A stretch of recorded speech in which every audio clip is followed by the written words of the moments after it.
Hey guys, Extreme Rules 2020 went down tonight, and the theme of this seemed to be more suited for the month of October with Halloween. It was Extreme Rules Horror Show. Not really sure why they decided to put that theme for this pay-per-view in the middle of July. That's a topic for another day. The pay-per-view itself was pretty entertaining, although some of the match endings left a lot to be answered, and were just pretty much a big head-scratcher for the most part. We'll top right into it, though. The first match was on the kickoff show, Kevin Owens versus Buddy Murphy. This was a fun little match to get people enticed to buy the rest of the pay-per-view if they hadn't already. Owens hit a spike DDT to Murphy and then later a cannonball. And then Murphy was pretty much getting owned up until this point until he was able to counter a superplex into a Meteora. There were hard knee shots into a brainbuster from by Murphy onto Kevin Owens, which was a very nice combination spot. Owens would hit his patented leaping moonsault, which is always incredible to watch. I love seeing Kevin Owens do that spot.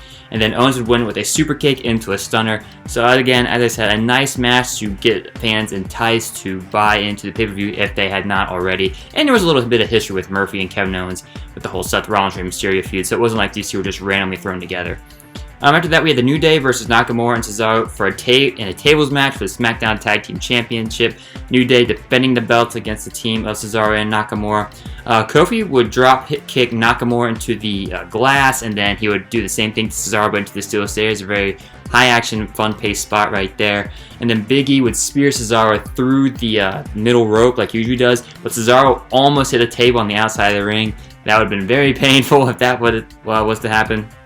And then Big E would launch Nakamura out of the ring, but he slammed to a table that he would launch Kofi out of the ring, like as a double team maneuver. He would throw Kofi up into the air, but then Kofi crashed onto it, not onto, but like into a table. It didn't break. The table was being held up by Cesaro and Nakamura. And then Kofi would hit a trust fall to Nakamura on the outside of the ring. Cesaro would then hit a, Big E was later taken out of the match at this point.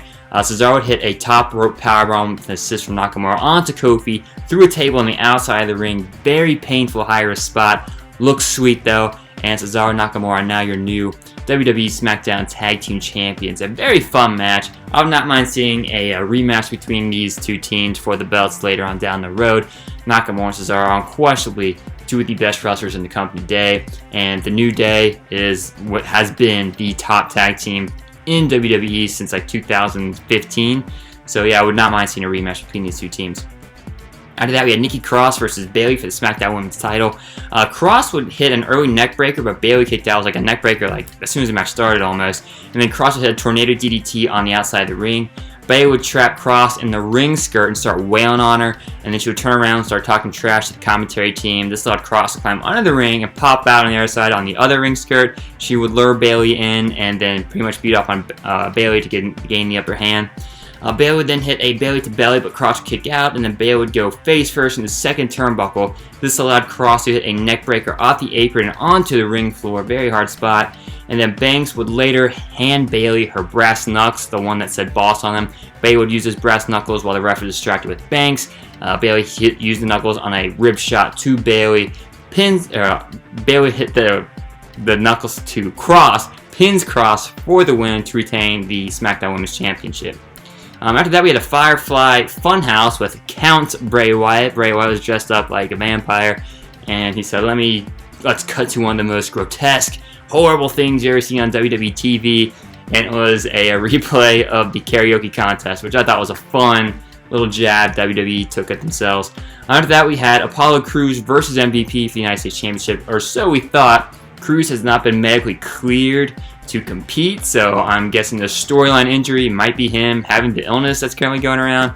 But anyway, so since Crews cannot compete, MVP declares himself as the new United States Champion via forfeit. So we don't know who the actual United States Champion is. Is it really Apollo Crews because he didn't lose the title by pin or submission? Or is it MVP because technically Crews could not feel his contractual obligation to wrestle, and MVP won the match via forfeit? So after that, we had eye for an eye match, Seth Rollins versus Rey Mysterio. And oh my god, the stipulation for this was so out there. I had no idea what WWE was going to do here. But the match itself was phenomenal until the end, and we'll get there. Rollins came to the ring with pliers, like he was going to ply Rey Mysterio's eye out. And then Mysterio would come in from behind with a sneak attack on Rollins. Rollins introduces a kendo stick into the match, and then he would hit a Falcon Arrow to Mysterio on the electronic LED apron. Rollins would hit Mysterio with a metal bar, and then Rollins would slide Mysterio out of the ring onto a table that was on the ground. You hear just big thump, sounded painful. Rollins later get this toolbox out from under the ring and was using like everything in that toolbox on Mysterio. And then Rollins would smack Mysterio in the ribs and the back with this metal bar, and eventually hit an alley-oop on Mysterio. That's a move I've not seen in a long time. The Big Show used to do that move back in the day. After that, Mysterio hit a tornado DDT to Rollins and had a very nice sliding sunset flip power bomb out of the ring into the glass on Rollins. Very cool spot. Sounded painful when Rollins hit the glass. After that, Mysterio would break a kendo stick in half and shove it into Rollins' eye, and then hit Rollins with a 619. And then Mysterio would hit a curb stomp to Rollins on the outside of the ring and try and push Rollins' eye into the corner of the stairs. Rollins would counter that with a low blow and then hit a curb stomp on Mysterio on the outside of the ring as well.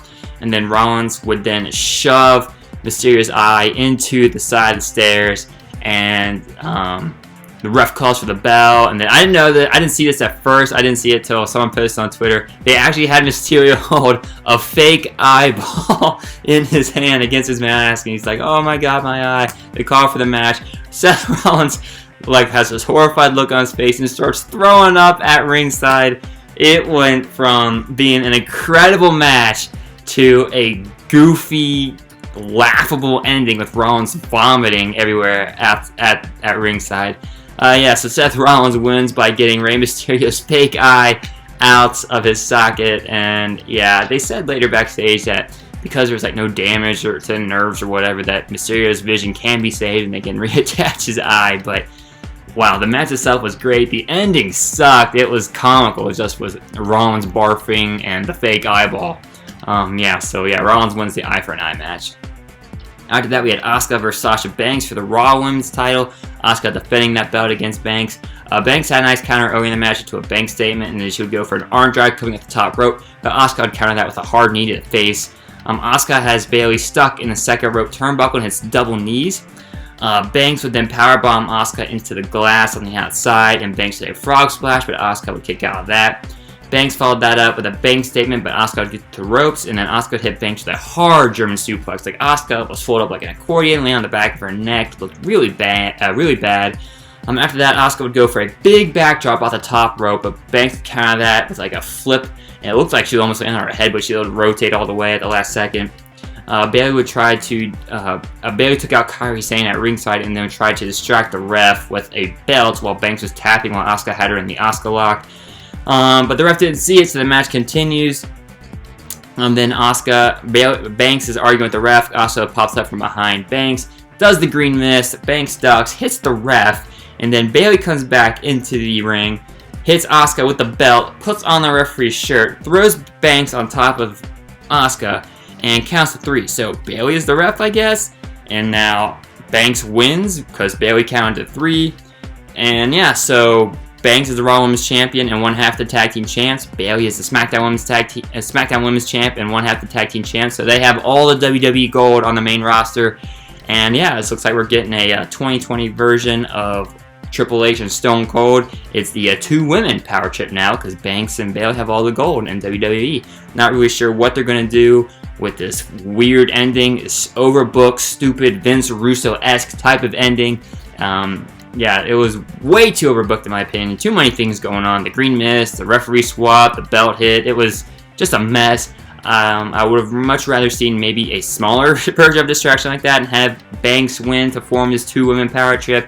But the fact that it was like so convoluted and so complicated really took away from the match, which is a bad thing because the match itself was really good. They didn't need this overbooked ending to get the belt on Banks. They could just had Banks win with a simple, smaller distraction, and it would have worked 1,000 times better. But in the end, though, Banks and Bayley, the Boston Hug connection, they have all the gold, and they're the two-women power trip in WWE right now. After that, we had the WWE Championship match. Dolph Ziggler challenging Drew McIntyre, with the stipulation being that was just announced before the match started. It's an Extreme Rules match for Dolph Ziggler only. So if Drew McIntyre does anything outside the normal rules of a regular singles match, he would lose the title. So actually some smart heel concept by Dolph Ziggler going forward in this match. So McIntyre almost suplexes Dolph Ziggler onto a table outside the ring, has second thoughts about it, and last second spins around again and drops Ziggler smack dab on the ring mat. It was a big thud. After that, we had Ziggler with a low blow to McIntyre, which is perfectly legal here. Then McIntyre would tee off with chairs on Ziggler, or Ziggler would tee off with chairs onto McIntyre. And then McIntyre would slingshot Ziggler into the glass and would hit a reverse Alabama slam on him. After that, Ziggler would counter the Claymore with a chair shot to the leg and followed up with a zigzag, but McIntyre still kicked out. Ziggler would hit a massive elbow drop from the top rope to a table to McIntyre on the outside of the ring.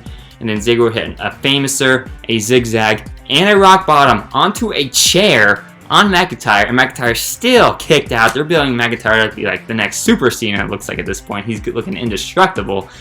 Ziggler would then go for a super kick. McIntyre would counter that into a Claymore kick, and he would pin Ziggler for the win, so he is still your WWE World Heavyweight Champion. Really solid match, fun match. The stipulation, it was a little, it was smart on Ziggler's part, but the fact that they actually made a competitive match out of it, kudos to both guys for making that happen. It was a very fun, entertaining match. After that, we had the Swamp Fight. Universal Champion Braun Strowman versus Bray Wyatt. Not the Fiend, not the Firefly Funhouse Bray Wyatt, but the original Swamp version of Bray Wyatt. And unfortunately, the Universal title is not on the line. And this was more, I guess you could tell by the name of the match, the Swamp Fight. This is more one of the cinematic matches. It's not an actual in-ring match. So the action was secondary to the actual story being told in the cinema version of the fight. And I was very entertained. I was hooked on it for the entire thing. So when we start out the Swamp Fight, Strowman drives up to the swamp. He sees Wyatt sitting in a rocking chair. Wyatt then disappears from the rocking chair, and Strowman throws the rocking chair at the sign that says "Abandon all hope." And then he sees a real-life versions of the rabbit and the pig and the vulture. Those little puppets from the Firefly Funhouse. And then these random of swamp goons appear, and Strowman is just beating the crap out of them. And then,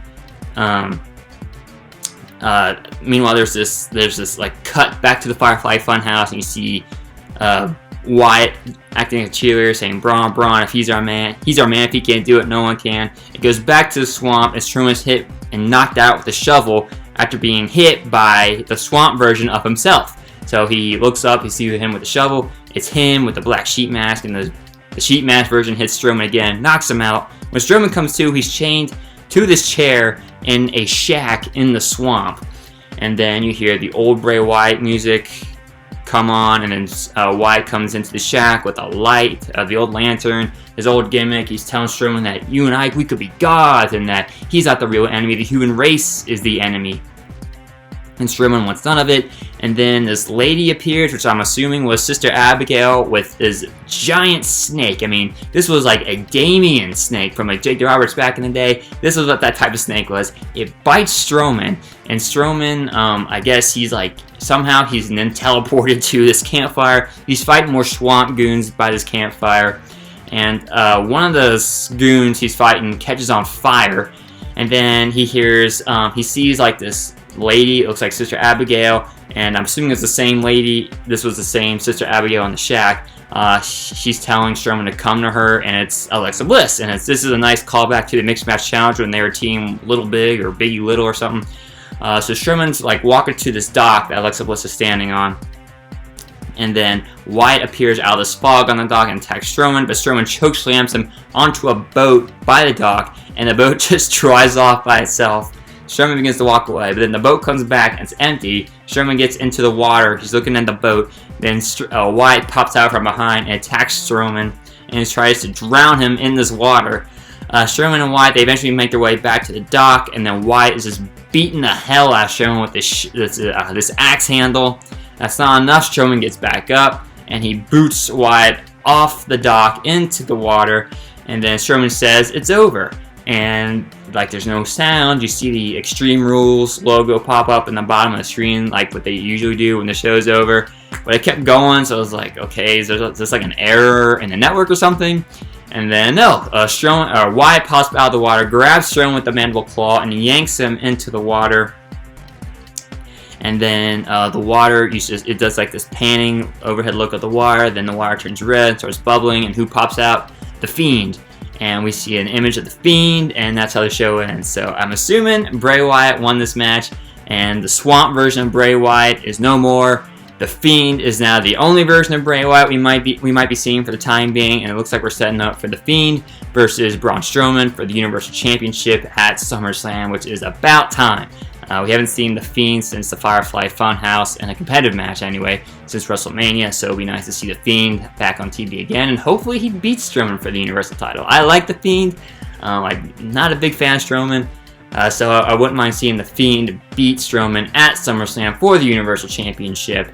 And I really like this feud. I like the storytelling element of it. I liked how they're like bringing all these different callbacks from Strowman and Wyatt's career into the story and into the Swamp Fight match itself. It was a very entertaining match. As again, the action was secondary to the story being told via this movie cinematic match.